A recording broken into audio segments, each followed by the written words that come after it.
organisasi yang namanya Himapindo, Himpunan Mahasiswa Pengusaha Muda Indonesia. Berdasarkan data yang tadi saya ucapkan bahwa kita baru 3,1% pengusaha Indonesia, di mana sebuah negara akan dinyatakan sebagai negara maju dan bisa menjadi negara maju jika minimal pengusahanya adalah 7%. Dan juga di Malaysia, Singapura, Jepang, Amerika, mungkin China gitu. Nah, itu salah satu indikator. Makanya yang saya ingin lakukan hari ini adalah menggenjot gitu kan di klaster elit masyarakat Indonesia, yaitu mahasiswa, di mana mahasiswa itu sendiri baru 2,3 sampai 3% juga jumlahnya, Mbak. Gitu. Mahasiswa Indonesia itu 7,5 sampai 8 juta juga. Gitu. Nah, mengapa saya coba dorong mahasiswa? Satu, untuk mencapai jumlah 3,1 sampai 7%. Itu yang pertama. Yang kedua, mahasiswa ini adalah orang intelek, orang yang walaupun muda, tetapi ilmu pengetahuan, semangat, kemudian jaringannya juga di atas rata-rata masyarakat Indonesia.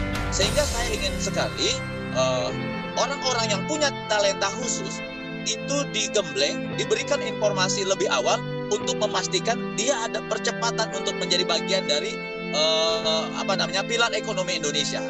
Tidak ada lagi misalnya mahasiswa yang lama-lama kuliah, mahal-mahal kuliah gitu kan, capek-capek kuliah, setelah lulus IPK 3,5, 4 gitu kan, atau mungkin 2, akhirnya nyari pekerjaan. Kalau semua orang mahasiswa Indonesia lulus jadi sarjana nyari pekerjaan, terus siapa yang akan menciptakan pekerjaan itu sendiri kalau bukan kita sendiri? Kita ingin terus berharap dari yang lain gitu. Sehingga saya mendorong betul, termasuk kita misalnya Bekasi.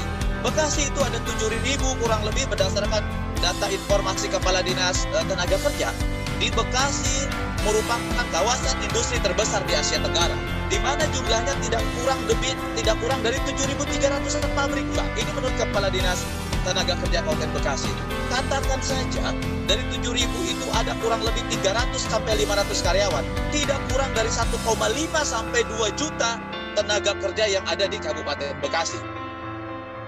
Orang Bekasi maupun orang-orang luar yang hanya bekerja di Bekasi. Kalau dari pendekatan itu saja sudah tidak pantas orang-orang Bekasi terdidik, orang-orang Bekasi yang punya akses jaringan lokalnya sebagai local wisdom, sebagai orang pribumi, mohon maaf ini bahasa kasarnya, untuk kemudian sama pemikirannya dengan orang luar. Karena apa?